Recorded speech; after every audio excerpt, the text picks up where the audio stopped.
বেলাল হাবশী রাদিয়াল্লাহু তাআলা আনহু ছিলেন একজন গোলাম, বাবাও ছিলেন গোলাম। সেই বেলাল হাবশার মানুষ, চেহারা কালো, কোনো দাম নাই, কোনো মূল্য নাই, গোলাম, উমাইয়ার গোলাম। সেই বেলাল ঈমান আমলের কারণে হয়ে গেলেন নবীর মুয়াজ্জিন। আবু জাহেলের নাম কেউ লয় না, আবু লাহাবের নামও কেউ নেয় না, সন্তানের নাম কেউ আবু লাহাব আবু জাহেল রাখে না, ঠিক না? ইহুদির সন্তানটাও আবু জাহেল নামে রাখে না, হিন্দুর সন্তানের নামও আবু জাহেল রাখে না, খ্রিস্টানের পুলার নামটাও আবু লাহাব রাখে না। এত দামি ছিল আবু জাহেল, এত দামি। মক্কার যে মজলিসে আবু জাহেল বসা থাকতো, ওই মজলিসে আবু জাহেলের উপরে কথা বলার মতো সাহস কারো মক্কার জমিনে ছিল না। সবার কথা থাকতো আবু জাহেলের কথার নিচে। আবু জাহেলের কথাটাই ছিল ফাইনাল কথা, আবু জাহেলের কথাটাই ছিল 100 কথা। এই কথা অমান্য করার মতো দুঃসাহস মক্কার জমিনে কারো ছিল না। যেই মজলিসে বেলালের মতো লোক বসার যোগ্যতা ছিল না, সেই বেলাল ঈমান আমলের কারণে হয়ে গেলেন এত দামি, এত দামি। আজকে বেলালের নামে মদিনায় মসজিদ, মসজিদে বেলাল, মক্কায় মসজিদ, মসজিদে বেলাল, হেরেম শরীফের দরওয়াজা বাবে বেলাল, মদিনা শরীফে মসজিদে নববীর দরওয়াজা বাবে বেলাল। আল্লাহু আকবার জোরে বলো। সন্তানের নাম বাহাদুরি করে মনের আনন্দে বাবা রাখে বেলাল। আবু জাহেল এত সম্মানী ছিল, ঈমান আমল না থাকার কারণে তার বাড়ি হয়েছে টয়লেট। হজ করতে যারা যায় আবু জাহেলের বাড়িতে গিয়ে পায়খানা করে, টয়লেট করে, নাউজুবিল্লাহ দূরে করে। আর বেলালের নামে মসজিদ, বেলালের নামে বাইতুল্লাহর দরওয়াজা, বেলালের নামে মসজিদে নববীর দরওয়াজা, সর্ব জায়গায় বেলালের স্মৃতি। এত দামি, এত দামি বেলাল। কারণ হলো একটাই, যখন যেই হুকুম আল্লাহর পক্ষ থেকে এসেছে 100 বেলাল মানছে, 100 বেলাল মানছে। আমার নবীর মহব্বত অন্তরের ভিতরে জমায় রেখেছে, না না দুনিয়ার মহব্বত নয়। এর যুবক, তোমার মতো একজন যুবক ছিলেন বেলাল হাবশী। ওই যুবক যৌবনকালে তিনি উমাইয়ার গোলাম। তিনি তো বকরি রাখালি করতেন, মালিকের বকরিগুলি রাখালি করতেন পাহাড়ে পাহাড়ে। যেই পাহাড়ে আমার নবী ধ্যানে মগ্ন, ওই গাড়ে হেরা, গাড়ে হেরাতে আমার নবী, মায়ার নবী, তিনি ধ্যানে মগ্ন। ওই গাড়ে হেরার পাশেই বেলাল বকরি রাখালি করেন মালিকের। আল্লাহ নবীকে চিনেন না, নবীকে জানেন না। আল্লাহ নবী তিনিও বেলালকে নবী চিনেন না। হঠাৎ করে নবী ডাক দিলেন, এ রাখাল, এদিকে একটু আসো। বেলাল আওয়াজটা পাইলেন গর্তের ভিতর থেকে, কে যেন রাখাল করে ডাক দিল। বেলাল সামনের দিকে আগান। আগে আল্লাহ নবীর চেহারা দেখা, নবীর চেহারার দিকে বেলাল তাকায় রইছেন। আল্লাহর নবী তখন বলতেছেন, এরে রাখাল, তোমার কাছে কোন ছাগলের উলানে দুধ আসেনি? আমার পায়ে তৃষ্ণা লাগছে, ক্ষুধাও লাগছে, একটু দুধ খাওয়াবানি। বেলাল হাবশী বলে, মুসাফির কে আপনি চিনি না, কিন্তু আমি আপনাকে আপনি যা চাইছেন তা খাওয়াইতাম। আমার ছাগলের কোনো উলানে তো দুধ নাই, আমি কেমন করে আপনার দুধ পান করাবো? আমার কোনো ছাগলের উলানি তো দুধ নাই, কেমন করে আমি আপনার উপকার করব? দ্বীনের নবী, মায়ার নবী তখন বলতেছেন, রে রাখাল, যে কোনো একটা ছাগল তুমি আমার কাছে নিয়ে আসো, ছাগলটা তুমি আমার কাছে নিয়ে আসো। ছাগল আনা হলো তোমার কাম, উলানে হাত দেওয়া আমি নবীর কাম, আর দুধ পৌঁছে দেওয়া আমার আল্লাহর কাম। আরেকটু জোরে সুবহানাল্লাহ। বেলাল অবাক হয়ে গেলেন, অবাক অবাক। কয় কি মুসাফির? একটা মরা ধরা ছাগল, জীর্ণ শীর্ণ একটা ছাগল আল্লাহর নবীর কাছে হাজির করলেন। উলানে দুধের কোনো বংশ নাই। দ্বীনের নবী, মায়ের নবী, তার বরকতি হাত মোবারক নবী যখন যেই মাত্র উলানের মধ্যে লাগাইলেন, সাথে সাথে আমার নবীর বরকতি হাত যেখানে লাগে ওই জায়গায় বরকত পৌঁছায় দেয় কে? আরেকটু দূরে বলেন কে? নবীজি যেই মাত্র হাত মোবারক লাগায় দিলেন, সাথে সাথে উলানটা দুধে ভরপুর হয়ে গেল। আল্লাহর নবী দুধ দহন করলেন, পাত্রে নিলেন, নবী নিজে খাইলেন, আবু বকর সিদ্দিক খাইলেন, বেলালকে নবী খাওয়াইলেন। বেলাল শুধু তাকায় তাকায় আমার মায়ার নবীর চেহারার দিকে তাকায়। জীবনে কত মানুষ দেখলাম, কিন্তু এত সুন্দর মানুষ আমি বেলাল জীবনে দেখি না। কে সেই মহামানব? কি তার পরিচয়? বেলাল এতটাই নবীর এই মুজিজা দেখা, যে বকরিতে দুধের কোনো বংশ নাই, কোনো বাচ্চা নাই, কাচ্চা নাই, এই বকরিতে দুধ আসলো কেমনে? আর ইনি কে? কি তার পরিচয়? এতটুকু কথা বেলাল এদিন আর জিজ্ঞেস করলেন না।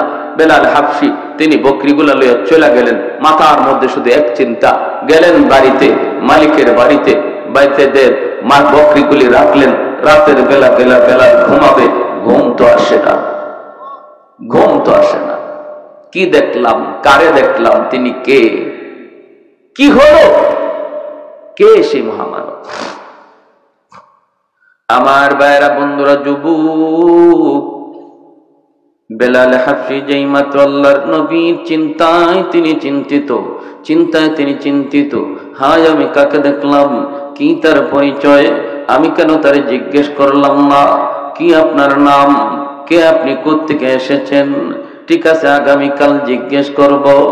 আগামীকাল বেলাল ইচ্ছা করে বকরি নিয়া মায়ার নবী যেই গুহায়, ওই গাড়ে হেরার পাশেই বকরি রাখালি শুরু করলেন।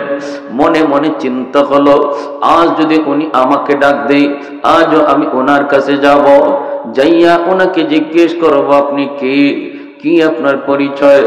দ্বিতীয় দিন বেলাল গেলেন, কিন্তু মায়ার নবী তারে ডাকও দিলেন, নবীজির কাছেও গেলেন। আগের দিনের মতোই দুধ দহন হলো, কিন্তু বেলাল নবীর কাছে যাওয়া মাত্রই মনের সমস্ত প্রশ্নের কথা তিনি নবীর চেহারা দেখে ভুলে যান। মনের কথা বলতে পারেন না, মনের কথা মনেই থেকে যায়। ওই দিন আল্লাহ নবীকে শুধু নয়ন জুড়ে তিনি দেখলেন। আল্লাহু আকবার। চলে গেলেন ওই দিনও। এই রাতু বেলালের ঘুম নাই, খাওয়া নাই, একটাই টেনশন, কে সেই মহামানব? আমি কেন তার কাছে গেলে পরে কথা বলতে পারি না? আমি কেন তার কাছে গেলে পরে আমার মনের কথা জানাইতে পারি না? কে সেই মহামানব?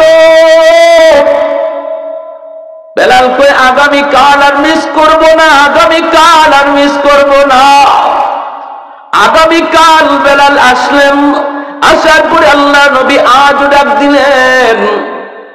ডাক দেওয়ার নবী জিজ্ঞেস করেন, রাখাল, 3 দিন তুমি এই জায়গায় আসতেছো, ও রাখাল বলো না তুমি কার বকরি রাখালি করো, কি তোমার নাম? এইবার বেলাল বলতেছে, আমার নাম হলো বেলাল, আমার বাড়ি হলো হাবশায়, আমি হলাম উমাইয়ার গোলাম, আমি তার বকরি রাখালি করি। আল্লাহর নবী, দয়ার নবী যখন প্রশ্ন করলেন, তখনই বেলাল চিন্তা করলেন, এখনই আমার টাইম যায়, এখনই সুযোগ যায়। জিজ্ঞেস করতেছে, ওগো মহামানব, আপনি তো আমাকে জিজ্ঞেস করলেন আমার নাম, আমার পরিচয়, কিন্তু আপনার নাম কি, আপনার পরিচয় কি?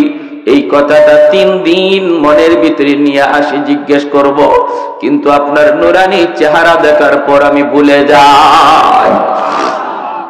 কৌনৈনে মুখতার খোদা তুমকো বানায়া, কৌনৈনে মুখতার খোদা তুমকো বানায়া, উম্মত কা নিগাবান খোদা তুমকো বানায়া, उम्मत का निगाहबान खुदा तुमको बनाया। मौला मेरा आका मेरा रहमत की नबी है, तजदार मदीना की तो बाग अरबी है, तजदार मदीना की तो बाग अरबी है। अशजार ने देते हैं नबूवत की शहादा,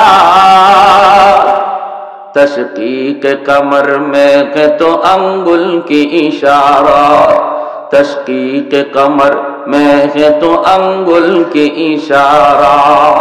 मोहब्बतेर साथे सबाई बोली अल्लाहु আকবার, आवाज दिया बोली अल्लाहु আকবার। मायार नबी दयार नबी बोलें আমার নাম মোহাম্মদ, আমার বাবার নাম আব্দুল্লাহ, আল্লাহ আমাকে নবী বানায় পাঠাইছেন। বেলাল হাবশী কয় ইয়া রাসূলুল্লাহ, নাম শুনেছি, দাওয়াতের আওয়াজও কানে এসেছে, কিন্তু জীবনে দেখি নাই, আজ দেখলাম। ওগো নবীজি, যেদিন থেকে আমি আপনার নাম শুনেছি ওই দিন থেকে আপনার প্রেমে পড়েছি। আজ আমি নিজের চোখে দেখলাম, আজ 3 রাত আমি বেলালের ঘুম নাই। ওগো নবী, আমি আর দেরি করতে চাই না, এই মুহূর্তে আমাকে কালেমা পড়াইয়া মুসলমান বানায় দে। বেলাল হাবশী মুসলমান হয়ে গেলেন। মুসলমান তো হলেন, সাথে সাথে আওয়াজ রটে গেল মক্কায়, আবু জাহেলের কানে চলে গেল, উমাইয়ার কানে চলে গেল। মালিকের কানে যাওয়া মাত্রই বেলাল যেই মাত্র তিনি যায় পৌঁছলেন, বেলালকে জিজ্ঞেস করা মাত্রই বেলাল বিন্দু পরিমাণ মিথ্যা বলেন না। এক আল্লাহর পরিচয় পেয়ে গেছেন, সত্য ধর্মের পরিচয় পেয়ে গেছেন। যেই মানুষটা সত্য ধর্মের পরিচয় পায়, এই মানুষটা সত্য কোনোদিন গোপন করতে পারে না। সূর্য যদি পূর্ব দিগন্তে উঠে, এই সূর্যরে কোনো কিছু দিয়া আড়াল করা যায় না, ঠিক না? সূর্যের আলোর চেয়েও ইমানের আলো আরো বেশি পাওয়ারফুল। এজন্য যার অন্তরে ইমান চলে আসে, এটাকে লুকানো যায় না, আটকানো যায় না। বেলাল হাবশী অকপটে স্বীকার করে দিলেন, হে আমি কালেমা পড়ে মুসলমান হয়ে গেছি। আমার ভাইরা বন্ধুরা, যুবক, যেই মাত্র বেলাল এই কথা স্বীকার জানায় দিলেন, উমাইয়ার মাথা নষ্ট হয়ে গেল, আবু জাহেলের মাথা নষ্ট হয়ে গেল, আবু লাহাবের মাথা নষ্ট হয়ে গেল, একে একে সবগুলির মাথা নষ্ট হয়ে গেল। উমাইয়া ডাক দিয়ে কয়, বেলাল, যদি তুমি জান বাঁচাইতে চাও দ্রুত মুহাম্মাদের ধর্ম ত্যাগ করো, আমাদের দেব দেবীর ধর্ম তুমি গ্রহণ করো। বেলাল কয়, যেই আল্লাহর নাম আমি জবান দিয়ে একবার নিয়েছি, কোনদিন এই জবান দিয়া মূর্তির নাম বের করা যাবে না। আহাদ আহাদ জবান দিয়া শুধু বের হয়, আল্লাহ আল্লাহ জিকির জবান দিয়া বের হয়। দিনের বেলা নির্যাতন, রাতের বেলা নির্যাতন, সর্বদিক দিয়ে বেলালের উপর নির্যাতন শুরু হয়ে গেল। মালিকও পিটায়, উশৃঙ্খল যুবকগুলিও পিটায়, রাতের বেলাও পিটায়, দিনের বেলাও পিটায়। উত্তপ্ত গরমের ভিতরে চিৎ করে শুয়াইয়া বুকের উপরে বিশাল বড় পাথর চাপা দিয়া রাখে, বিশাল বড় পাথর। আবার বডির দুনো দিক দিয়ে দাঁড়ালো কাটা রাখে, যেন বডিটা তিনি নড়াচড়া করতে না পারেন। এইভাবে রক্ত ঝরে, গোশতগুলি কষে কষে পড়ে। সিদ্দিকে আকবর একবার তিনি পাশ দিয়া যাইতেছেন, বেলালের কান্নার আওয়াজ, চিৎকারের আওয়াজ শুনে বেলাল কাছে গেলেন।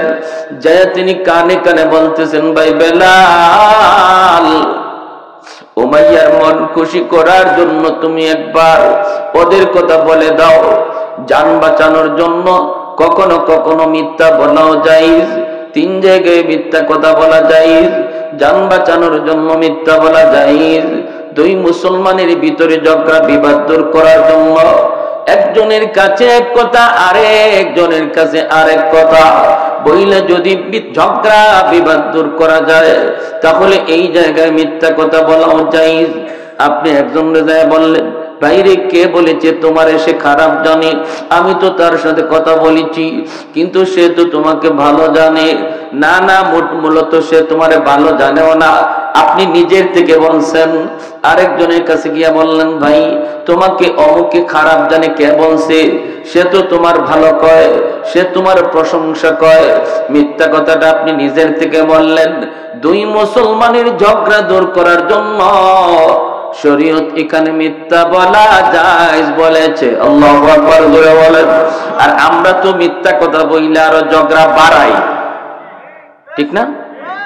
মিথ্যা বইলা দুইজনের ঝগড়া আরো বাড়াই। শরীয়ত কয় মিথ্যা বইলা ঝগড়া বিবাদ মীমাংসা করা জায়েজ, বরং এখানে আপনার সওয়াব হবে, সওয়াব। আরেকটা মিথ্যা কথা বলার জায়গা হলো ঘরে ঘরে বিবির কাছে। বলমু হ্যাঁ? আপনি যদি মনে করেন বিবি সাহেব বড় গরম মানুষ, আপনি সত্য কথা বললে ঘরে গন্ডগোল লাগতে পারে।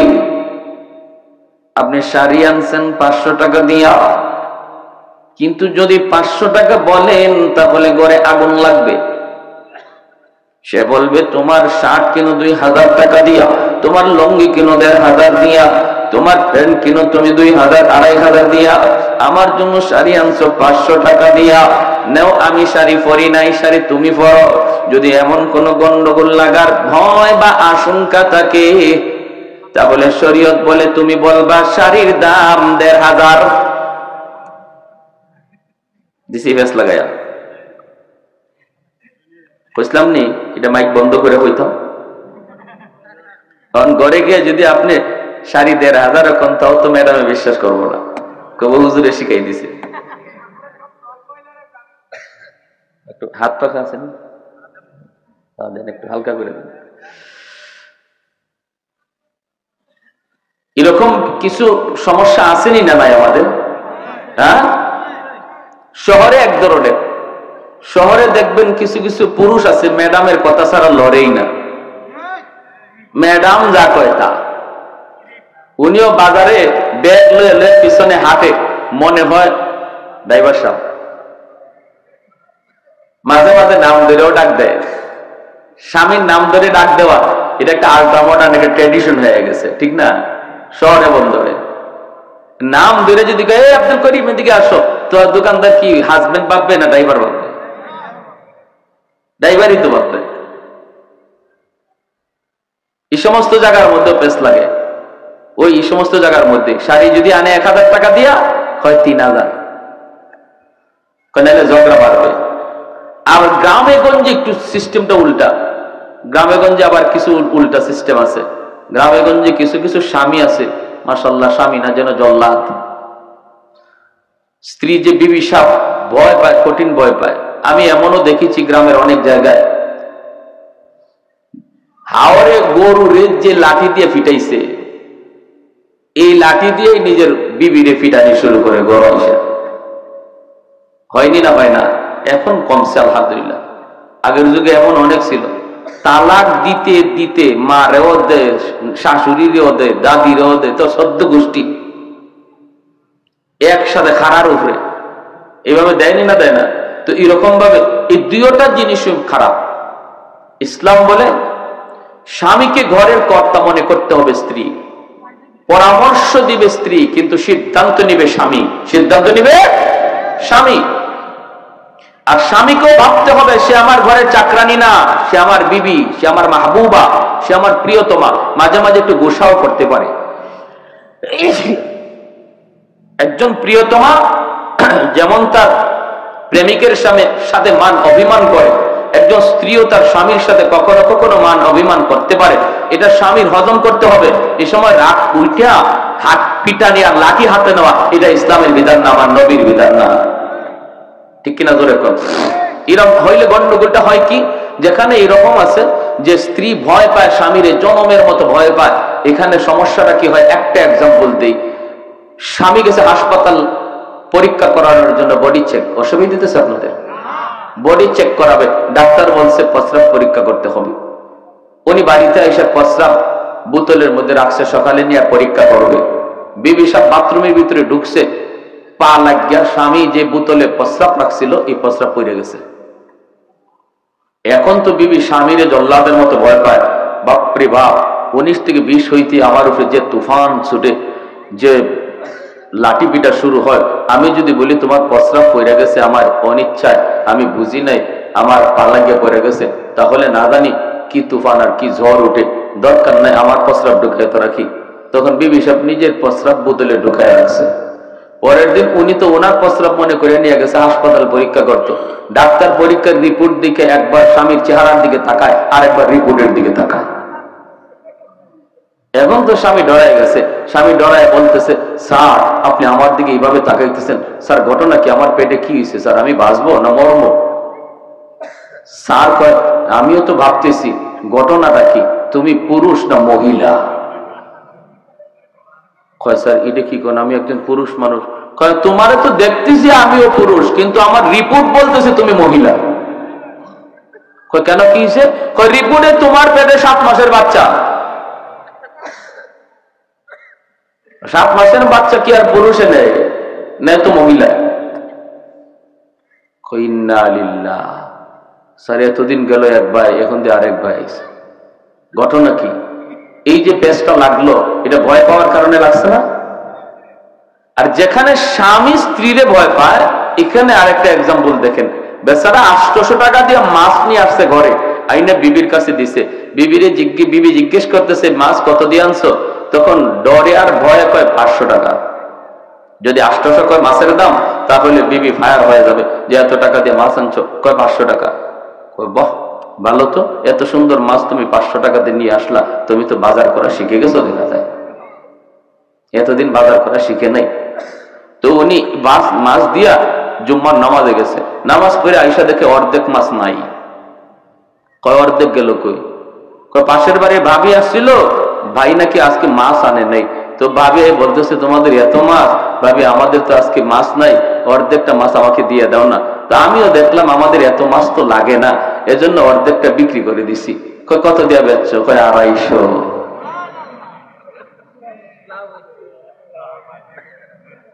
স্বামী কয় হাই রে আমার কপাল। কয় কেন, কি হয়েছে? কয় আর কইও না, মাছের দাম 800 আর অর্ধেকটার দাম 400। কত তুমি যে 500 বললা? কয় তোমার ভয়ে কইছি।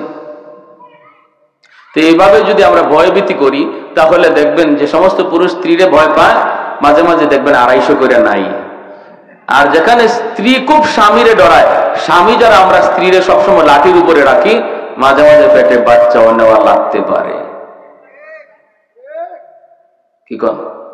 হ্যাঁ, তাহলে একটাও করা যাবে না।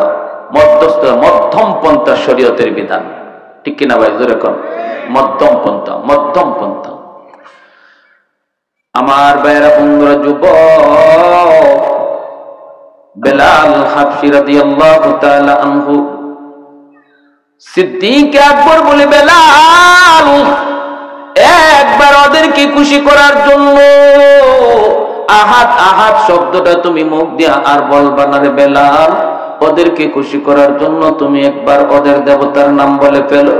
বেলাল হাবশী তখন বলতেছেন, ভাই আবু বকর, আমি চাইলো আমার মুখ দিয়া আমার আল্লাহর নাম ছাড়া অন্য কিছু বের হয় না। চাই যদি তাও বের হয় না রে আবু বকর, চাইলো আমার আল্লাহর নাম ছাড়া আর কিছু বের হয় না। এতদিন পর্যন্ত আমি আমার মালিককে চিনি নাই, আমার নবীর পরিচয়টাও আমি পাই নাই, এখন পেয়ে গেছি। না না, আমার মুখ থেকে বের হয় না। যেই মানুষটার জবানের মধ্যে আল্লাহ আল্লাহ জিকির জপ্ত হয়ে যায়, যেখানেই যায় ঘুমন্ত অবস্থায় তার জিহ্বাটা আল্লাহ আল্লাহ জিকির করে। জিকিরের মধ্যে যেই মানুষটা সর্বদা আমলে লিপ্ত হয়, ঘুমায় গেল তার জিহ্বা আল্লাহ আল্লাহ জিকির করে। এজন্যই তো মুহাম্মদুল্লাহ হাফিজ রাহিমাহুল্লাহ বাথরুমের ভিতরে ঢুকছেন, বাথরুমের ভিতরে বাথরুম হাজত শেষ কইরা আল্লাহর ওলি যখন বাথরুম থেকে বের হয়েছেন, খাদেম তাকায় দেখে আল্লাহর ওলির মুখ দিয়ে রক্ত ঝরে। খাদেম জিজ্ঞেস করতেছে, আল্লাহর ওলি আপনার জবান দিয়ে কেন রক্ত বের হইতেছি? মুহাম্মদুল্লাহ হাফিজ জি তখন হাত লাগায় দেখেন ঠিকই রক্ত বের হয়। ডাক দিয়ে বলেন, বাবারে রক্ত কেমনে আসতেছি? খাদেম কয়, হুজুর আমিও তো বলতেছি, আপনি কি বাথরুমের ভিতরে পড়ে গেলেন নাকি? এমনি মুহাম্মদুল্লাহ হাফিজ জি কয়, না রে বাবা, আমি পড়ে যাই নাই। বাথরুমের ভিতরে যাওয়ার পরেও দেখি আমার জিহ্বা আল্লাহ আল্লাহ জিকির করে। আমি আমার জিহ্বারে বারবার বলতেছিলাম, জিহ্বারে এখানে আল্লাহ আল্লাহ জিকির করার জায়গা না, এটা নাপাক জায়গা, এটা বাথরুম, এখানে আল্লাহ আল্লাহ জিকির করা যায় না। জিহ্বারে আমি বুঝাইতে চেষ্টা করি, আমার জিহ্বা বুঝ মানে না, এরপরও জিহ্বা লাফায় লাফায় আল্লাহ আল্লাহ জিকির করে। এজন্য আমি দাঁত দিয়া জিহ্বারে কামড় দিয়া ধরছি, দাঁত দিয়া জিহ্বারে কামড় দিয়া ধরছি, জিহ্বা কেটে গেছে, রক্ত বের হয়েছে। শাইখুল ইসলাম হুসাইন আহমদ মাদানী রাহমাতুল্লাহি আলাইহি ইন্তেকাল হয়ে গেল। ডাক্তার আনা হলো। ডাক্তার আইসা যখন চেক করে বডিটার মধ্যে রূহ আছে না নাই, পালসে হাত দেয়, দেখে পালস নাই, লোকটা মারা গেছে। কিন্তু যখনই মেশিন লাগায় ডাক্তার বুকে চেক আপ করে, বুকে যখন চেক আপ করে তখনই ডাক্তার লাফ দিয়ে উঠে। ডাক্তার চোখগুলো বড় বড় করে কয়, তোমরা বলতেছো লোকটা মারা গেছে, আমিও দেখতেছি উনি মারা গেছেন, কিন্তু আমার মেশিন বলে ইনি এখনো জীবিত। কেমনে কেমনে করে আমার মেশিনের মধ্যে তার কলব থেকে আল্লাহ আল্লাহ জিকির বের হইতেছে। এজন্যই বেলাল হাবশী বলে, ভাই আবু বকর, আমি চেষ্টা করলেও পারি না, পারি না, পারি না, আমার আল্লাহর নাম আমি মুখ থেকে ছাড়তে পারি না। আবু বকর সিদ্দিক চলে গেলেন মায়ার নবীর কাছে। যায় তিনি বলতেছেন, ইয়া রাসূলুল্লাহ, ওগো নবীজি, বেলালকে বেঈমানরা মেরে ফেলবে, উমাইয়া মেরে ফেলবে, হিংস্র যুবকগুলি বেলালকে মেরে ফেলবে। নবী গো, আপনি আমাকে অনুমতি দেন, আমি উমাইয়ার কাছ থেকে বেলালকে কিনে নিয়ে আসব। আল্লাহর নবী তখন বলেন, আবু বকর, বেলালকে তুমি যেই পয়সা দিয়ে কিনবা, এই পয়সার মধ্যে আমি নবীরও কিছু পয়সা নিয়ে যাও, যেন কিয়ামতের ময়দানে আমি আমার আল্লাহর সামনে বলতে পারি, মাবুদ, তোমার বেলালকে কিনার মধ্যে শুধু আবু বকরের টাকা ছিল না, আমি নবীরও কিছু পয়সা ছিল। এরে আবু বকর, জানো না, জানো না আমার বেলালের দাম আমার আল্লাহর কাছে কি পরিমাণ। এত দামি হয়ে গেলেন বেলাল, এত দামি হয়ে গেলেন ঈমান আমলের কারণে। আর আবু জাহেলের ঈমান না থাকার কারণে দামি মানুষটা এত নিকৃষ্ট হয়ে গেল, আর কম দামি মানুষটা ঈমান আমলের কারণে এত দামি হয়ে গেল। আমার নবী মদিনার মসজিদের ইমাম, নবীর পিছনে ইকামত দেয় বেলাল হাবশী। আল্লাহু আকবার। মদিনার মায়ার নবী, দয়ার নবীর পার্সোনাল সেক্রেটারি হয়ে গেলেন বেলাল, মায়ার নবীর পিএস হয়ে গেলেন বেলাল। এমন পিএস হলেন, আমার নবীর সাথে যেই সাক্ষাৎ করতে হতো বেলালের পারমিশন লাগতো। এমনকি আবু বকর সিদ্দিক যদি নবীর সাথে দেখা করতে হতো তবু বেলালের পারমিশন লাগতো।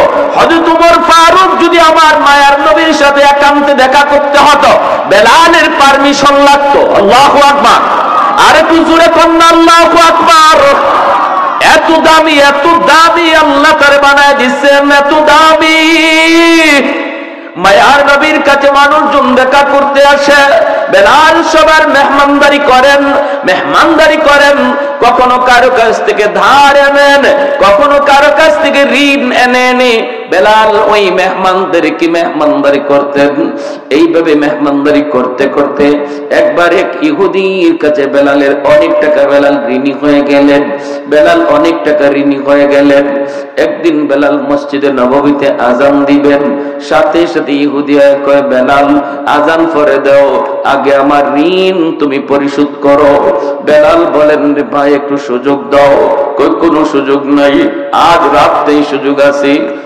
তাড়াতাড়ি করে তুমি আমার ঋণ পরিশোধ করো।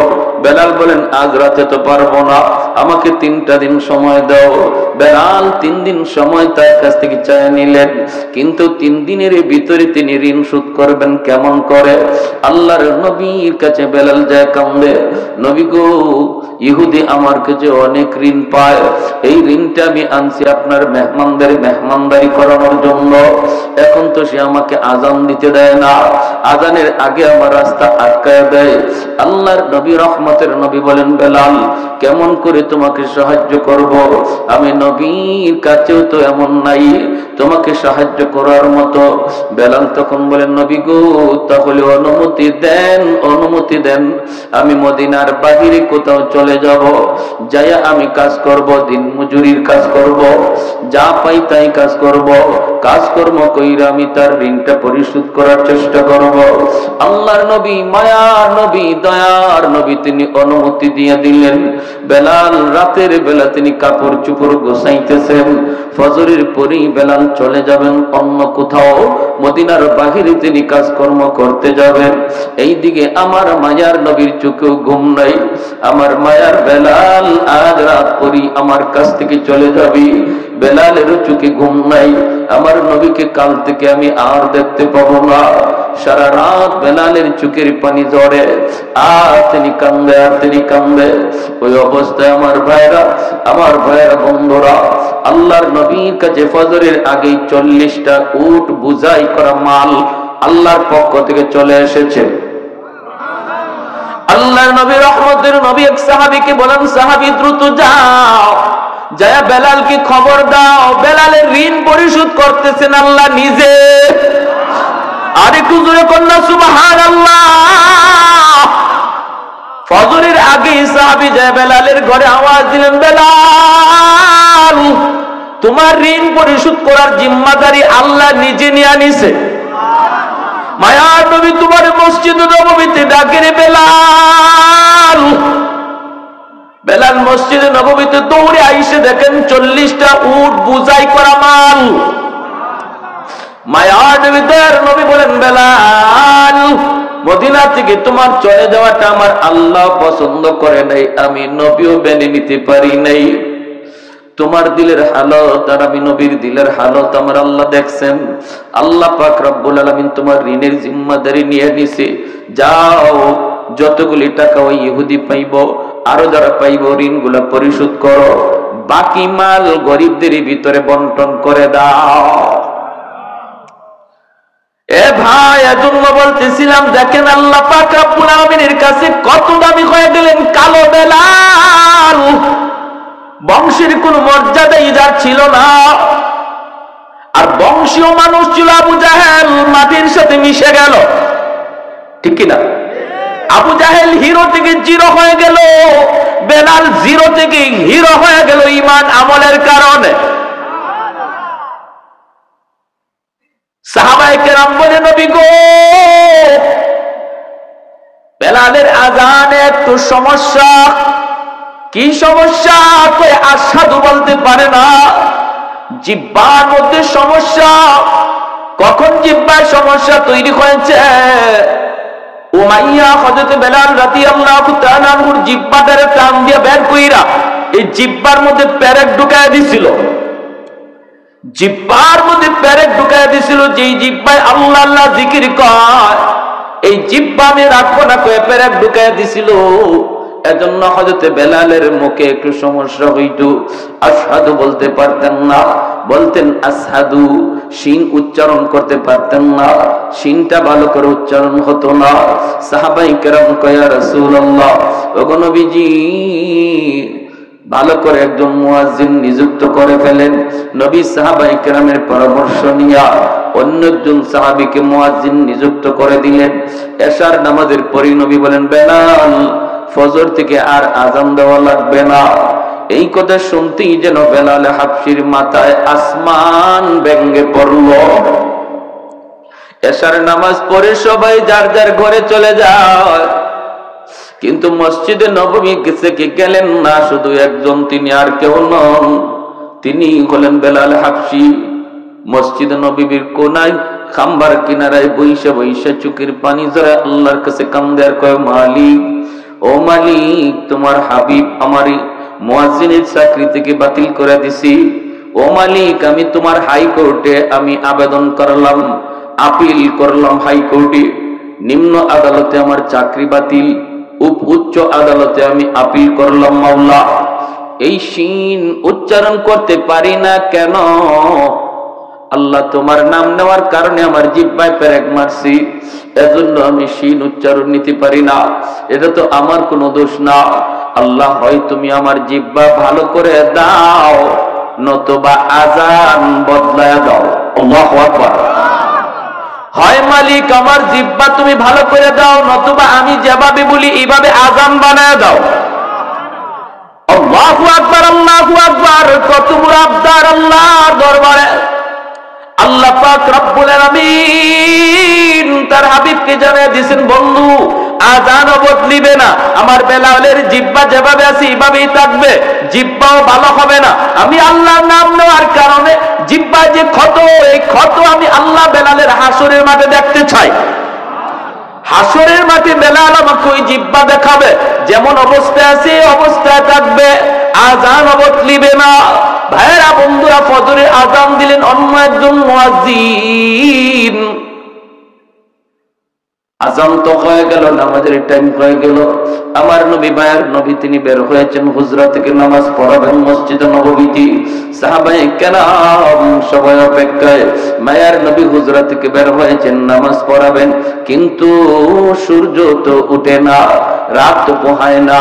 ফজরের নামাজটা পড়তে হয়, একটু রাত যখন শেষ হয়ে যায়, সুবহ সাদিকের পরে ফজর যখন শুরু হয়, একটু আকাশটা ফর্সা হওয়া শুরু করে, তখন সুন্নাম ফজরের নামাজ পড়া সুন্নত।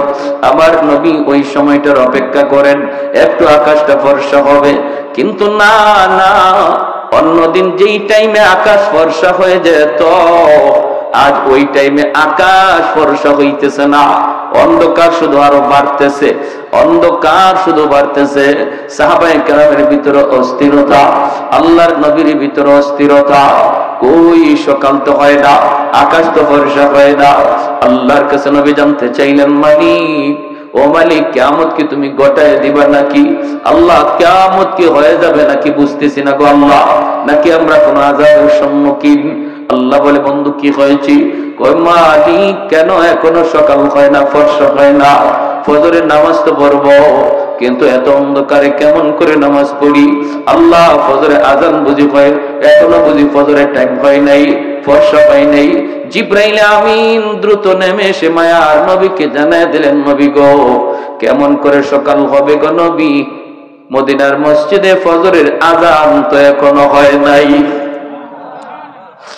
আল্লাহ নবী বলে, ভাই জিবরাইল, অন্য দিনের চেয়ে আজান তো আরো সুন্দর আজান হয়েছে, শুদ্ধ করে আজান হয়েছে, শুদ্ধ করে আজান। জিবরাইল আমিন কই, নবী গো, জানি না, তবে অন্য দিনের আজান আমরা আসমানের ফেরেশতারাও শুনতে পাইতাম, শুধু আমরা না, আরশের মালিক আরশে বৈশা শুনতেন। কিন্তু আজ ফজরের আজান আমরা আকাশের ফেরেশতারা শুনি নাই, আল্লাহ নিজেও শুনে নাই, এজন্যই রাত শেষ হইতেছে না। ওগো নবীজি, বেলাল আজান না দেওয়া পর্যন্ত রাত কিন্তু পোহাবে না। মায়ার নবী, দয়ার নবী কই, বেলাল, আমার আল্লাহর কাছে এত দাবি হয়ে গেছে বেলাল, আমরা তো বুঝতে পারি নেই রে বেলাল, দ্রুত আজান দাও। বেলাল আজান দিলেন, রাত পোহালো, দিনের আভাস দেখা গেল। জোরে করুন সুবহানাল্লাহ।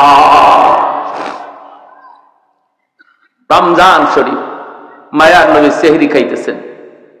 রমজানে সেহরি খাওয়া কি সুন্নত, ঠিক না? সেহরি খাওয়া সুন্নত। একটা খেজুর হইল একটা সেহরি খাবেন, সুন্নত আদায় হবে। তবে যদি কেউ সেহরি না খায়, রোজা হবে না তা না। সেহরি যদি কেউ ঘুমের তালে খাইতে না পারে, রোজা হবে। উনি যদি রোজা রাখতে চায়, রোজা রাখতে হবে। রোজা রাখতে চায় না, রোজা রাখতে হবে। সেহরি না খাইলেও রোজা রাখতে হবে। তবে সেহরি খাওয়াটা সুন্নত, বহুত বড় সুন্নত। এই সেহরির টাইমটা উম্মতে মুহাম্মদের জন্য আল্লাহ পাক স্পেশাল একটা সুযোগ দিচ্ছেন, যেটা আগের উম্মতের ছিল না, এমনকি ইসলামের শুরুতে ছিল না। মায়ার নবীর কাছে যখন রমজানের বিধান নাজিল হয়েছে, তখন রোজার সিস্টেম ছিল অন্যরকম। সিস্টেমটা কেমন ছিল? সিস্টেম ছিল সকাল থেকে নিয়ে সন্ধ্যা পর্যন্ত রোজা রাখবে, এরপরে ইফতার করার পরে যদি কেউ ঘুমায়া পড়ে তাহলে আর খাওয়ার সুযোগ নেই। ঘুম থেকে উঠতে রাত যদি থাকেও রাতে আর খাওয়ার সুযোগ নেই। ঘুমায় গেলেই তার ঘুম থেকে রোজা শুরু।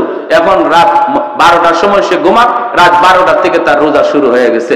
একদম পরের দিন সেই ইফতার পর্যন্ত, মাগরিব পর্যন্ত রোজা রাখতে হবে। এটা ছিল ইসলামের প্রথম জমানার রোজার বিধান।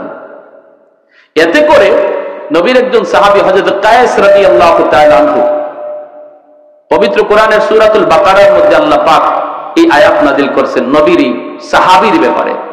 হযরত কায়েস রাদিয়াল্লাহু তাআলা আনহু ইনি একজন দিনমজুর ছিলেন, একজন কৃষক ছিলেন। সারা দিন জমিতে সে মরুভূমিতে কামকাজ করেন, রোজা রাখা কামকাজ করছেন। ইফতারের সময় আসছেন, আয়েশা তিনি বিবিরে বলতেছেন, বিবি গো, সারাদিন কাম করছি, খুব ক্লান্ত, কিছু আছে ইফতারি কিছু আছে? ইনি বলে, আমি আপনার কাছে আনতেছি, ইফতারি রেডি নাই, রেডি করে আনতেছি, আপনি একটু ধৈর্য ধরেন। একটু ধৈর্য ধরেন কইতেই সারাদিনের ক্লান্ত মানুষ তো একটু খালি হেলান দিছেন, আর হেলান দিতেই ঘুম চলে আসছে। বলুন তো দেখি, ঘুমাইলে পরে আর খাওয়ার সুযোগ আছে? কথাটা বুঝছেন? উনি ঘুমায় গেছেন, ক্লান্ত মানুষ তো। দেখবেন রিক্সাওয়ালা মানুষ রমজান মাসে রিক্সা চালায় চালায় হঠাৎ করে একটা গাছের নিচে যখন ক্লান্ত হইয়া মাথাটাকে হাত ধরে বালিশ বানাইয়া যখন খালি শোয়, নাক ডাকায় ঘুমাইতে শুরু করে, ঠিক না? ঘুমায় যায়। তো উনি ঘুমায় গেছে। বিবি সাহেব আসছে, আইসেই যখন দেখে বিবি স্বামী ঘুমায় গেছে, ইন্না লিল্লাহি ওয়া ইন্না ইলাইহি রাজিউন, তখন উনি ঘুম থেকে লাফ দিয়ে উঠছে।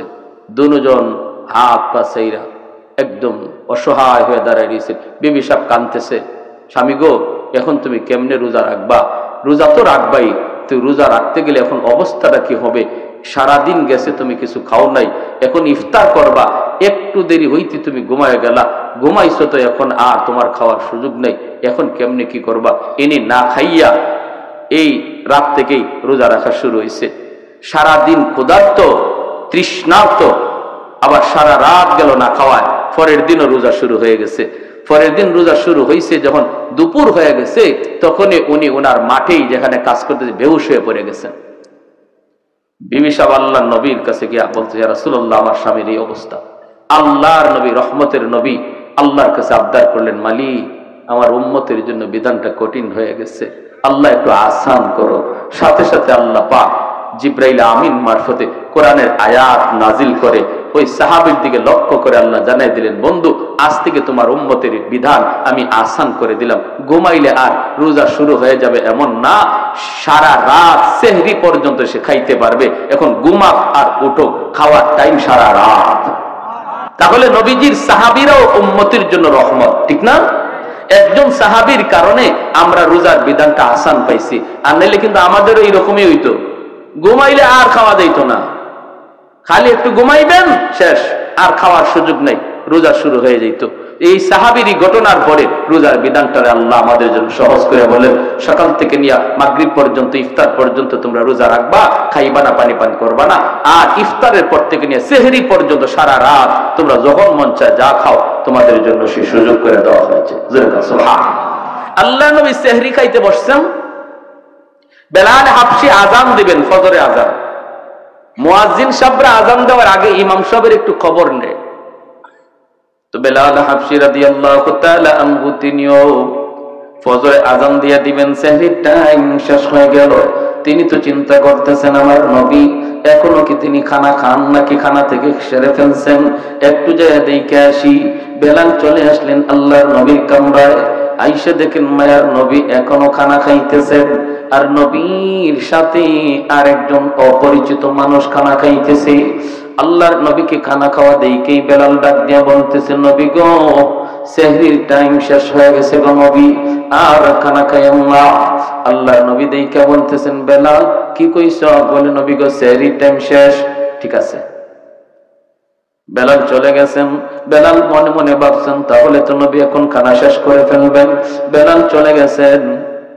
চলে যাওয়ার পর একটু পরে আজান দিবেন, আসছেন কই দেখি কে নবী এখনো খানা খায়া শেষ করছেননি। আয়া দেখেন নবী এখনো তিনি খানা খাইতেছেন। বেলাল ডাক দিয়া বলে, ইয়া রাসূলুল্লাহ সেহরির টাইম শেষ, খানা খায়াম না। নবী কয় ঠিক আছে। বেলাল আবার চলে গেলেন, যাই একটু পরে আযান দেওয়ার আগে ভাবতেছেন যে দেখি দেখি এখনো নবী খানা খায়া শেষ করছেননি। আয়েশা দেখেন মায়ার নবী এখনো খানা খাইতেছেন।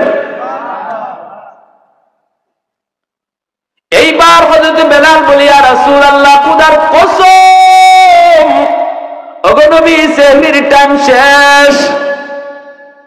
যেই মাত্র বেলাল কই খোদার কসম সেহরির টাইম শেষ, তখনই মায়ার নবী কয় কি তাড়াতাড়ি গোসল, সেহরির টাইম শেষ। বেলাল কসম খেয়ে ফেলছে, সেহরির টাইম শেষ। নবী যা ছিল সাথে সাথে হাত থেকে ফালাইয়া দিচ্ছেন। দুজন অপরিচিত একজন মানুষ নবীর সাথে খানা খাইতে বসছেন। সেই অপরিচিত মানুষ আর কেউ নন, তিনি হলেন জিব্রাইলে আমিন, ফেরেশতাদের সরদার জিব্রাইলে আমিন মায়ার নবীর সাথে সেহরি খাইতেছেন। ওই অবস্থায় দুজনে খানা বন্ধ করে দিলেন। এরপরে নবী ফজরের নামাজ পড়ালেন। নামাজ পড়ে নবী মিম্বরে বসলেন। বৈশেই নবী ডাক দিলেন, বেলাল কাছে আসো। কাছে আইনা বলেন, বেলাল প্রথমবার যখন তুমি বলছো নবী গো সেহরির টাইম শেষ, কিন্তু জিব্রাইল আমারে বলতেছেন নবী গো সেহরির টাইম আরো আছে, খান। সুবহানাল্লাহ কইতেন না আপনারা? তুমি বলছো সেহরির টাইম শেষ, জিব্রাইল আমারে কয় না আছে টাইম, খান। দ্বিতীয়বার যখন তুমি বলছো সেহরির টাইম শেষ, তখনও জিব্রাইল বলেন না গো নবী আরো আছে, খান। তৃতীয়বার তুমি যখন বলছো সেহরির টাইম শেষ, তখনও টাইম ছিল, কিন্তু যখনই তুমি কসম করে ফেলছো কসম খোদার সেহরির টাইম শেষ, তখন আল্লাহ পাক রব্বুল আলামিনকে জিব্রাইল যদিও সেহরির টাইম শেষ ছিল, কিন্তু আমার বেলাল কসম খায় ফেলছে। আমার বেলালের দাম আমি আল্লাহর কাছে কি পরিমাণ জানো না? আমার বেলালের কসমের ইজ্জত রক্ষায় আমি আল্লাহ টাইম থাকলেও অফ করে দিলাম। আরে হুজুরে কন্যা সুবহানাল্লাহ। ছিল টাইম, আরো ছিল, খাওয়ার সুযোগ ছিল, কিন্তু বেলালের কসমের ইজ্জত রক্ষায় আল্লাহ টাইমটারে অফ করে দিয়েছেন। যেরকম সুবহানাল্লাহ। আহাদুল লাইসা কামিসলি সামাদুন লাইসা কাফাদলি লিমানিল মুলকু তুগু ইতু সাজাওয়ার খুদাই তু খুদা ওয়ান্দায়ামি নি তু খুদা ওয়ান্দায়াসারি তো খুদা বন্দ জমিনি তো খুদা বন্দ সমাই তো রহিমি তো করিমি তো সামিঈ তো বসিরি তো মুইজ্জি তো মুযিল্লি তো মালিকিল আরশি বাজাই। একটু জোরে করুন আল্লাহু আকবার। এজন্য বলি রে যুবক, যৌবন কালটা হলো আল্লাহর ওলি হওয়ার বয়স। বেলাল হাফসি যৌবনে তিনি আল্লাহরে খুশি করে ফেলছেন। যৌবন কালেই তিনি জিরো থেকে হিরো হয়েছেন। যৌবন কালেই তিনি ছিলেন গোলাম, গোলাম থেকে মায়ার নবীর পার্সোনাল সেক্রেটারি হয়েছেন। যৌবন কালেই বেলাল মসজিদে নববীর মুয়াজ্জিন হয়েছেন। আল্লাহু আকবার জোরে কর। তোমার যৌবন কালটা হলো আল্লাহকে খুশি করার বয়স। কারণ যৌবনে যখন যুবক আল্লাহর গোলামি করে, যৌবনকালে যুবককে যখন মসজিদে পাওয়া যায়, একজন যুবককে যৌবনে যখন রোজা রাখতে দেখা যায়, যৌবনকালে যখন বাপ মার সেবা করতে পাওয়া যায়, যৌবনকালে যখন মুরব্বীদের শ্রদ্ধা করতে দেখা যায়, যৌবনকালে যখন আল্লাহর ভয় অন্তরে পাওয়া যায়, গান বাজনার আয়োজন করে না, করে তো করে ওয়াজ মাহফিলের আয়োজন করে, ওই যুবক যৌবনে ওলির খাতায় নাম উঠায় নেয়। নবী বলেন যার গুনাহ করার সুযোগ ছিল, সামর্থ্য ছিল, এরপর আল্লাহর ভয়ে যে যুবক গুনাহ করে না, সুযোগ ছিল রাতের অন্ধকারে জিনা ব্যভিচার করার, সুযোগ ছিল দরজা বন্ধ কইরা খানা খাইয়া মানুষের সামনে রোজাদার সাজার, সুযোগ ছিল দরজা বন্ধ করে পানি পান কইরা মানুষের সামনে রোজাদার সাজার, এরপর যেই যুবক যৌবনে আল্লাহরে ডরাইয়া মানুষের চোখে ফাঁকি দিলেও আল্লাহর চোখে ফাঁকি দেওয়া যায় না, এই বিশ্বাস অন্তরে নিয়ে যে যুবক সর্বদা আল্লাহর ভয় অন্তরে রেখে চলছি, মায়ার নবী দয়ার নবী বলেন ওই যুবকের কলিজার দিকে তাকাইয়া আল্লাহ পাক আসমান জমিন এখনো টিকায় রাখছি, নতুবা জমিন প্রতিনিয়ত আল্লাহর কাছে আবদার করে, মালিক আর কত আমি গুনাহগারের পায়ের আওয়াজ শুনবো, আর কত আমি সুদখোরের 5 তলা বিল্ডিং এর লোড নিব, আর কত আমি ঘুষখোরের 10 তলা বিল্ডিং এর লোড নিব। আলা কুল্লা ইয়াউমিন ওয়াল আরদু ইস্তাজিনু রাব্বাহু আবতানি ইবনা আদম ফি কারি। মালিক অনুমতি দাও, অনুমতি দাও, এই ফরিদপুরের গুনাহগার গুলির আমি জমিনের ভিতরে গিলে ফেলি, আমি সুদখোরের 5 তলা বিল্ডিংটা গিলে ফেলি। তুরস্কের জমিন 5 তলা 10 তলা বিল্ডিং গিলে ফেলেছে, সিরিয়ার জমিন 50,000 মানুষ গিলে ফেলেছে। আল্লাহ পাক বলে হাদিসে কুদসি, আল্লাহ পাক বলে শুধু তুরস্ক আর সিরিয়ার জমিন নয়, বাংলার জমিন, ফরিদপুরের জমিন, সিলেটের জমিন, সর্বকালের সর্বযুগের সর্ব জায়গার জমিন আল্লাহর কাছে আবদার করে, মালিক আর কত আমি গুনাহগারের পায়ের আওয়াজ শুনবো। আসবিরু ইলা মাতা আসবিরু, ধৈর্য ধরবো তো আর কত কাল ধৈর্য ধরবো। আল্লাহ বলেন ওয়াল বাহরা ইস্তাজিলু রাব্বাহু, সাগর মহাসাগর গুলো এমন প্রতিনিয়ত আবদার করে, ও মালিক আমি কক্সবাজার সমুদ্র সৈকত, ওই কক্সবাজার সমুদ্র সৈকতের পারে আইসা নাফরমান কত গুনাহ করে, আমি সমুদ্র আর কত দেখবো, আর কত আমি গুনাহগারের গুনাহ দেখবো গো মালিক। আমার পারে আইসা তোমার কত গোলাম আমার দিকে তাকায় সুবহানাল্লাহর জিকির করে, তোমার কুদরত নিয়ে ভাবে, কিন্তু কত নাফরমান সাগরের পারে আইসা গুনার আয়োজন করে। ও মালিক এই গুনাহগার গুলি জমিনে নাপাক করে ফেলেছে, আমাকে অনুমতি দাও আমি পানি নাপাক জমিন পাক বানায় দেই। আল্লাহ পাক রব্বুল আলামিন বলে চুপ কর, এ জমিন থাম থাম, আমি আল্লাহ দেখতেছি এই জমিনে কেমন অন্যায় হয়, আমি আল্লাহ দেখতেছি এই জমিনে কেমন অন্যায় হয়, কেমন অপরাধ হয়, কেমন গুনাহ হয়, কেমন জুলুম হয়, এরপরও আমি কেন ধরি না জানোনি? কারণ এই মানুষকে আমি আল্লাহ বড় আদর করে বানাইছি, এই মানুষকে আমি আল্লাহ বড় আদর করে বানাইছি। আসমান আল্লাহ বানাইছেন কুন ফায়াকুন বইলা, জমিন আল্লাহ বানাইছেন কুন ফায়াকুন বইলা, ফেরেশতা আল্লাহ বানাইছেন কুন ফায়াকুন বইলা, কিন্তু আমারে আপনারে আল্লাহ পাক কুন ফায়াকুন বইলা বানায় নাই।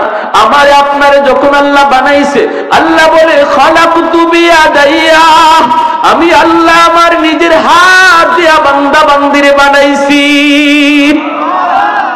কারণ এই চেহারার মধ্যে এত দামি কপাল, এই কপাল দিয়া বান্দা আমার কুদরতি কদমে সেজদা দিবে, এই কপালটার এত দাম, এই কপাল ফেরেশতাদের হাতে বানাইলে হয় না, এই কপাল কুন ফায়াকুন বললে হয় না, আমি আল্লাহ নিজের হাতে বানাইছি। এই জমিনের মধ্যে এখনো এমন 4টা শ্রেণী আছে, লাউলা মাশাইখু রুকা ওয়াশ শাবাবু খুশা ওয়াল আতফালু রুদ্দা ওয়াল আনআমু রুদ্দা। আল্লাহ বলে এখনো জমিনের ভিতরে এমন আমার কিছু বান্দা বান্দি আছে, চুল দাড়ি তার সাদা হয়ে গেছে, কোমরে তার ব্যথা, হাঁটুতে তার ব্যথা, আমি আল্লাহর কদমে সেজদা দিতে তার কষ্ট হয়, এরপরও কষ্ট করে করে আমি আল্লাহকে সেজদা দেয়। তার সেজদার দিকে তাকাইলে জমিনের প্রতি আমি আল্লাহর মায়া লেগে যায়। ওয়াশাবাবু খুশা, আল্লাহ বলে 2 নম্বর কোন জমিনে এমন কিছু যুবক যৌবনের পাগলামি করে না, গুনার আয়োজন করে না, না না, যৌবনে তার মাথায় টুপি পাওয়া যায়, যৌবনে তার মুখে দাড়ি দেখা যায়, যৌবনে তার মসজিদে পাওয়া যায়, যৌবনে তার রমজানে রোজা রাখতে দেখা যায়, যৌবনে মুরব্বিদের শ্রদ্ধা করতে পাওয়া যায়, যৌবনে আলেমদেরকে তাজিম করতে দেখা যায়। ওই যুবকের কলিজার দিকে যখন আমি আল্লাহ তাকাই, তখন এই গুনাহগার জমিনের প্রতি আমি আল্লাহর মায়া লেগে যায়।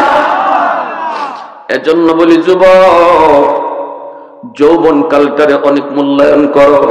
যত আল্লাহর ওলি হইছেন এই জমিনে সবাই ওলি হইছেন যৌবন কালে, যৌবন কালেই সবাই অলির খাতায় নাম লেখাইছেন। অতএব নিয়ত করো রমজানের রোজা একটাও ছাড়বো না, তারাবির নামাজ আমি ছাড়বো না, রমজানে আমার আল্লাহ নারাজ হয় এমন কোন কাম করবো না। যখনই তুমি এমন নিয়ত করবা, এমন নিয়ত করবা সাথে সাথে আল্লাহ পাক রব্বুল আলামিন তোমার উপর খুশি হয়ে যাবে। আর মুরব্বিদের সাথে বেয়াদবি করবা না, কারণ সাদা দাড়ি সাদা চুল মুরব্বি আল্লাহর কাছে বড় দামি, বড় দামি। মুরব্বি বাবাজি যখন আল্লাহর কাছে হাত উঠায়, আল্লাহ বলে তখন আমার লজ্জা লাগে, লজ্জা। আলী রাদিয়াল্লাহু তাআলা আনহু একজন মুরব্বির শ্রদ্ধা করছিলেন কেমনে? মসজিদে নববীতে নামাজের জন্য রওনা দিয়েছেন, চিকন একটা গলি, এই গলির মধ্যে একজন মুরব্বি লাঠিতে বর দিয়া কোমরটা বাঁকা হয়ে গেছে মুরব্বির। আস্তে আস্তে গলি পার হইতেছি, হযরত আলী মনে মনে ভাবেন, আমি যদি আমার মায়ার নবীকে নামাজের প্রথম রাকাতেই পাইতে হয় তাহলে আমার একটু দ্রুত যাওয়া লাগবে, আর দ্রুত গেলে মুরব্বিকে একটু ধাক্কা দিতে হয়, চাচা আমার একটু সাইড দেন, একটু সাইড দেন, এইভাবে চাপ দেওয়া যাইতে হয়। হযরত আলী কয় না, মুরব্বি হওয়ার কারণে আমার আল্লাহর কাছে বড় দামি। আল্লাহ যারে সম্মান দেয় আমিও তারে সম্মান দিব, লাগলে আমার এক রাকাত নামাজ ছুটে যাবে। মায়ার নবী মসজিদে নববীতে নামাজে দাঁড়ায় গেছেন, আল্লাহ নবী রুকুতে চলে গেছেন, আলী তো ওই মুরব্বির পিছনে পিছনে আস্তে আস্তে আসতেছেন। এইদিকে আমার মায়ার নবী রুকুতে গেলেন, রুকুতে যাওয়া মাত্রই রুকু থেকে মাথা উঠানোর আগে আল্লাহ জিব্রাইলে আমিনকে পাঠিয়ে দিলেন। জিব্রাইল আমিন এসে বলতেছে, ইয়া রাসূলুল্লাহ, ইয়া হাবিবাল্লাহ, ওগো নবী মাথা উঠেন না, নবী মাথা উঠেন না, রুকু থেকে মাথা উঠাবেন না, কারণ আপনার আলী এখনো রাস্তায় নামাজে শরীক হতে পারে নাই। আল্লাহ নবী অবাক হয়ে গেলেন, রুকুতেই ঘটনা কি? আলী নামাজে শরীক হইতো পারছে না বিদায় নবীর রুকু আল্লাহ লম্বা করতে পারে। এইবার মায়ার নবী, দয়ার নবী, তিনি তো রুকু লম্বা করতেছেন, আর জিব্রাইল আমিন কয়, নবী গো, আমি যখন আপনাকে বলবো তখন মাথা উঠাবেন। নবী তো লম্বা রুকু শুরু করে দিলেন, সাহাবায়ে কেরাম পিছনে পিছনে তারা লম্বা রুকু করতেছেন, লম্বা রুকু করতেছেন। এইভাবেই রুকু চলছে লম্বা রুকু। হঠাৎ করে জিব্রাইল আমিন ডাক দিয়া কয়, মায়ার নবী গো, এইবার মাথা উঠান, আপনার আলী নামাজে শরীক হয়ে গেছে। একটু জোরে কোন সুবহানাল্লাহ। हैदार तेरा नाम से इस्लाम रखेगा, हैदार तेरा नाम से इस्लाम रखेगा, दुनिया की शजाअत में तेरा नाम रहेगा, दुनिया की शजाअत में तेरा नाम रहेगा, उस्मान तेरा नाम से इस्लाम रहेगा, दुनिया की सखावत में तेरा नाम रहेगा। আল্লাহ নবী রহমতের নবী নামাজ শেষ কইরা মিম্বরে বসে ডাক দিলেন, আলী এদিকে আসো। নবীজির মনের মধ্যে আলীর প্রতি একটু জিদ জন্মিছে, আলী কেন আজকে নামাজে আসতে দেরি করলো, আর আমার এবার রুকুতে এত লম্বা সময় কেন দিতে হলো? নবী ডাক দিয়া বলতেছেন, আলী রে, আজকে নামাজে আসতে কেন তুমি দেরি করলা? হযরত আলী কয়, কই গো নবী, বেশি দেরি তো হয় নাই, আমি তো আপনাকে রুকুতে পাইছি। রুকুতে পাইছো? কেমনে পাইছো, হুশ আছে? বলি, ইয়া রাসূলুল্লাহ, আমি তো আপনার রুকুতে পাইছি। নবী কয়, আলী, তোমার রুকু পাওয়ানোর জন্য আল্লাহ আমারে রুকুতে হ্যাং করে রাখছে। তোমার রুকু পাওয়ানোর জন্য আল্লাহ আমারে রুকুতে আটকায় রাখছে। জিব্রাইল আমিন আইসা আমার কানে কানে কয়, নবী গো, মাথা তুলবেন না, আলীরে রুকু পাইতে দেন। হযরত আলী রাদিয়াল্লাহু তাআলা আনহু অবাক হয়ে গেলেন, ইয়া রাসূলুল্লাহ, এত বড় ঘটনা ঘটছে, আমি নবী গো, আমি তো জানি না। আল্লাহ নবী বলে, জানতে হবে না, আগে বলো রাস্তায় কি হয়েছে একটু কও। এইবার হযরত আলী কই, নবী গো, আমি তো নির্ধারিত সময় বের হয়েছি জামাত ধরার জন্য, কিন্তু চিকন গলিটার ভিতরে একজন মুরব্বী, এই মুরব্বী মানুষের সম্মান করতে যায় আমার একটু দেরি হয়ে গেছে। আল্লাহর নবীর চোখ থেকে দর দর করে পানি পড়ে, নবী কান্দে আর কয়, আলী রে, দেখ সাদা দাড়ি সাদা চুল, দুর্বল মুরব্বী মানুষকে সম্মান করলে আল্লাহ কত সম্মান তোমার বাড়ায়া দিছে।